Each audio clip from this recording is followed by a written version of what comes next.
Good morning. Sorry if it's a little wind noise. It's a little brisk out here this morning, but on my way down to Douglas, and again, it's New Year 2025.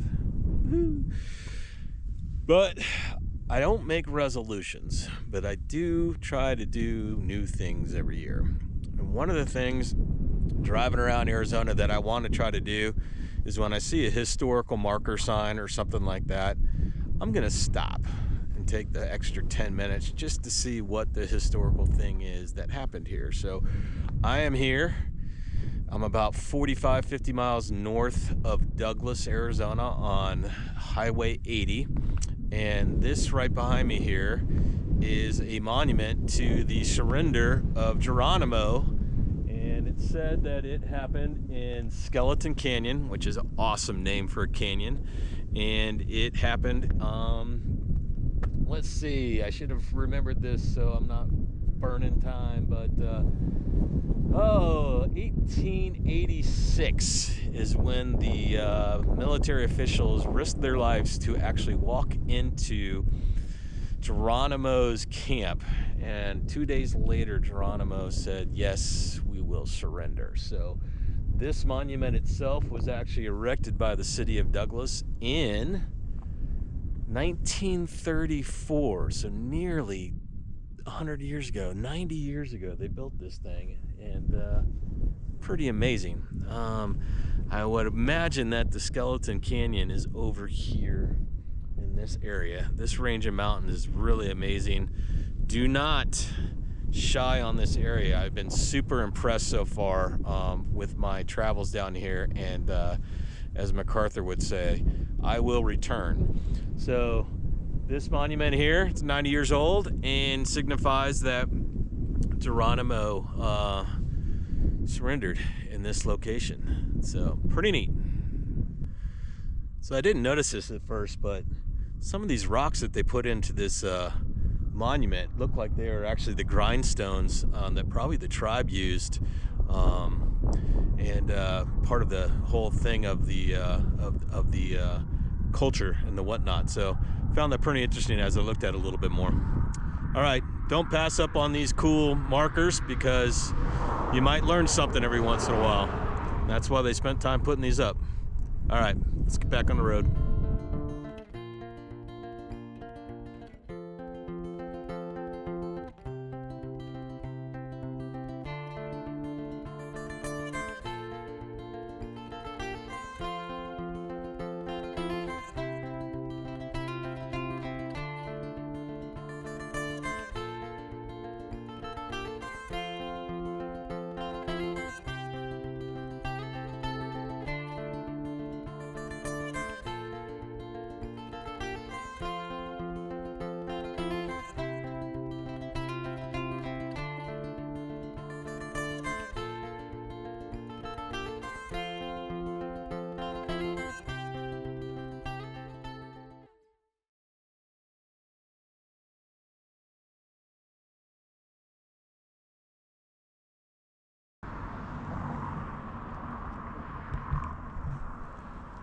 Yep, been wanting to come down here for some time.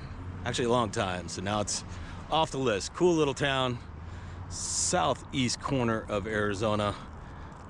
Really cool country down here.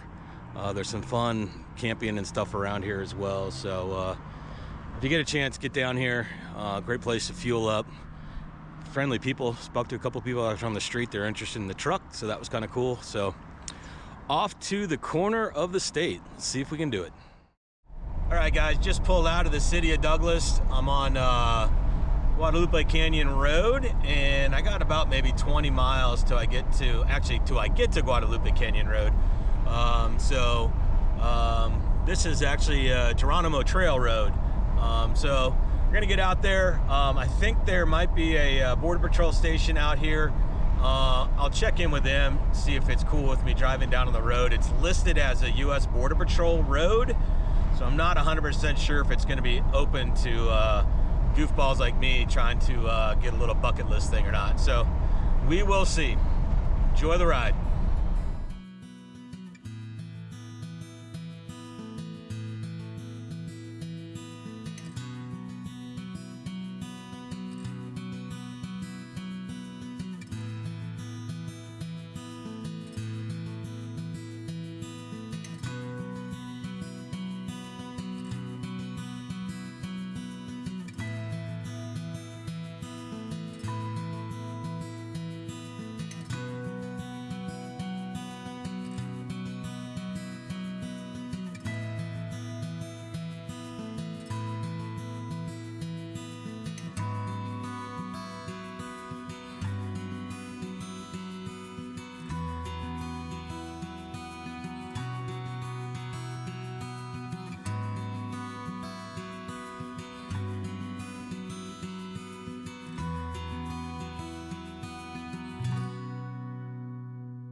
Hey, I think I'm going to stop and take a look at this. It was on my list of things to do, and the weather's perfect out here. So, this is Slaughter Ranch that we're going to go to, and this was this monument here was erected in 1960. It looks like a Boy Scout Troop 27, and this was for the Mormon battalion that served out here. And this is from the San Bernardino Ranch camp, December 5th, 1846.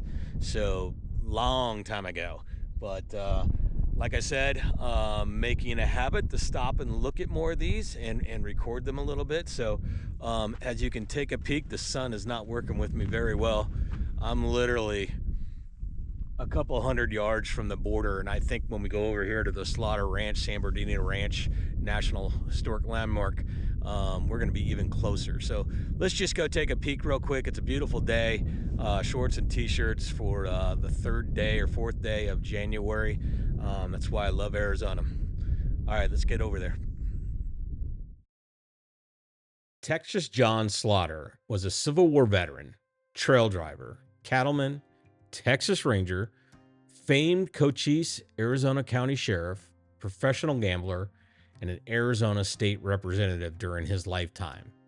Before he died at the age of 80, he was a symbol of the American West and a much celebrated hero. John was born in Sabine Parish, Louisiana on October 2nd, 1841, to Benjamin and Minerva Slaughter. When he was 3 months old, his family moved to a land grant near Lockhart, Texas, and began raising cattle. The diminutive 5'6" man with penetrating black eyes and a sometimes stuttering voice was determined to make his mark upon the world.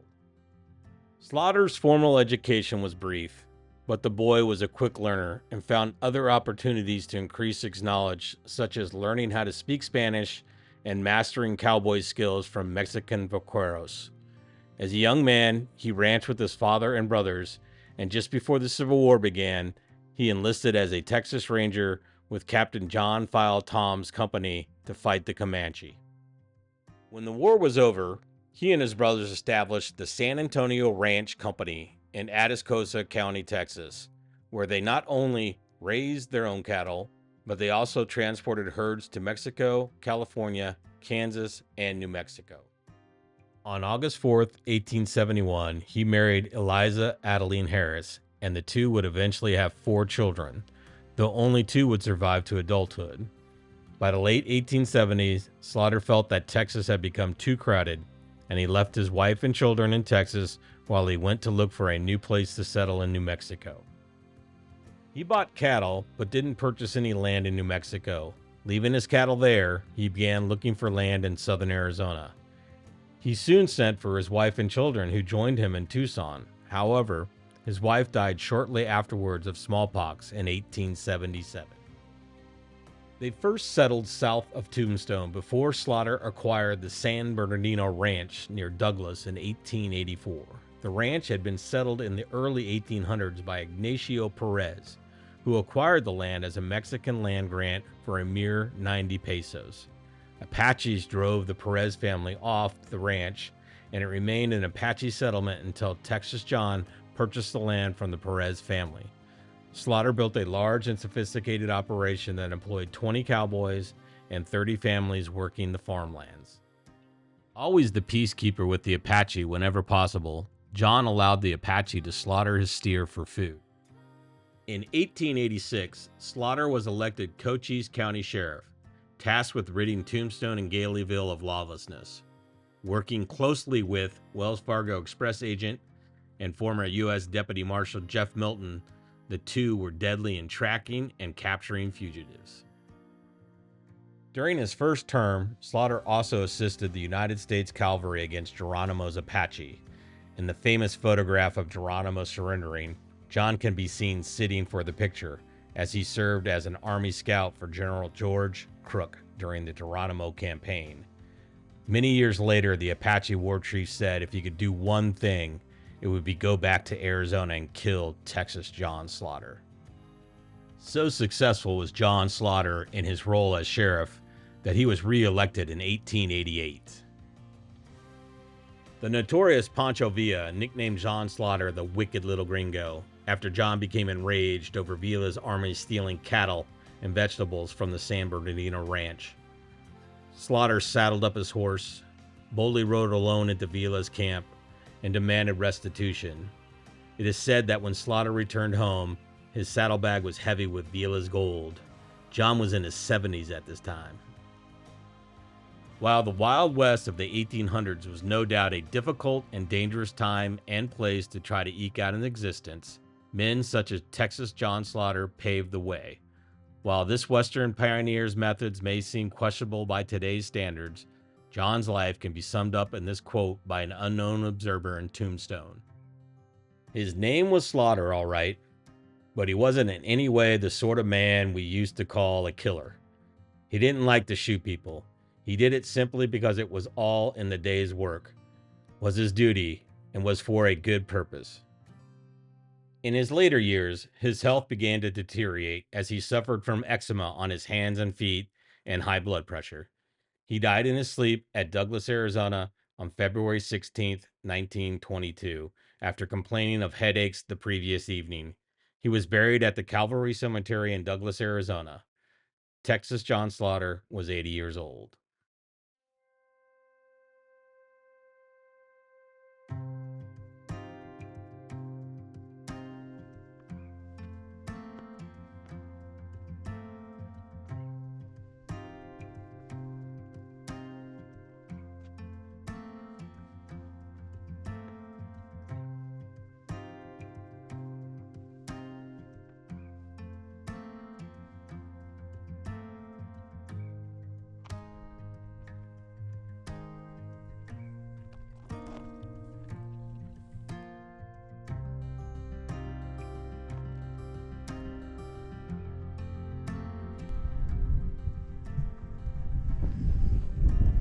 All right, guys, as you can see, that's the new border fence section that was built back in 2016 to 2020. This section was complete. The slaughterhouse ranch would have gone out that way back in the day, but I've been told this is probably as close as I want to try to get to that southern corner of the state. That whole Guadalupe Canyon Road area is actually pretty much a no-go. Most of the Border Patrol agents, from what I've heard, not all, a large majority of them that used to cover this area aren't covering this area because they're over, I think, closer to Nogales and Sassabee.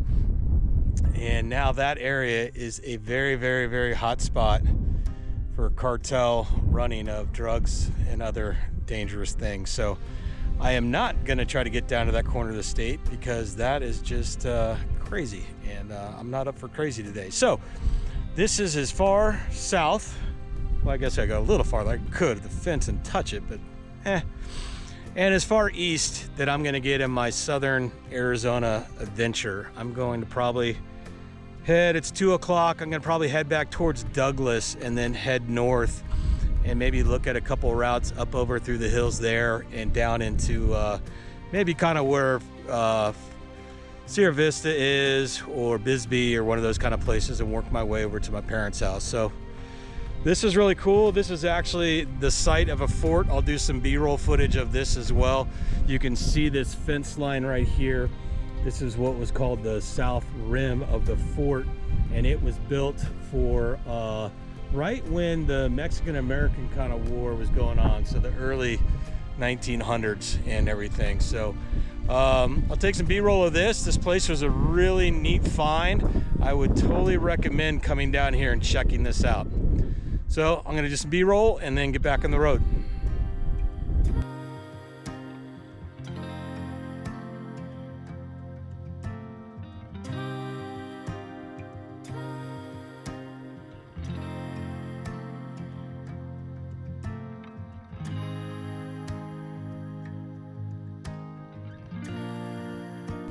This fort was gigantic. I've been walking around up here and it's probably a 1/4 mile wide and an 1/8 mile deep. I mean, it's just a really big structure. And obviously military is probably the same then as it is now. A bunch of the scrub privates had to line up rocks for walkways, and stack all these rocks for the different walls and the whatnot. This is all right at the turn of the century, and it's amazing. You know, the walls, most of the walls that are left are maybe 2-3 feet tall, but it's all pumice stone. It's all volcanic. It's really interesting typography out here, and harsh as harsh could be. I can't imagine being a young private, maybe from St. Louis, and you get stationed out here. That would have been a culture shock and a half, but really worth the visit. So if you're ever out this way, I'm in shorts and a t-shirt right now, and it's probably upper 70s. It's just absolutely perfect weather. Really enjoyable. So get out, check it out.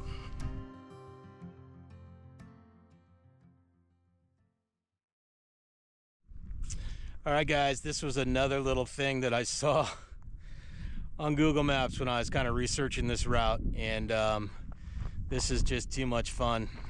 As you can see here, pony rides, 5 minutes for 25 cents. You say, what?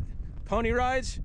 Right on the border of Arizona and Mexico in the middle of nowhere? But here's your pony, my friends.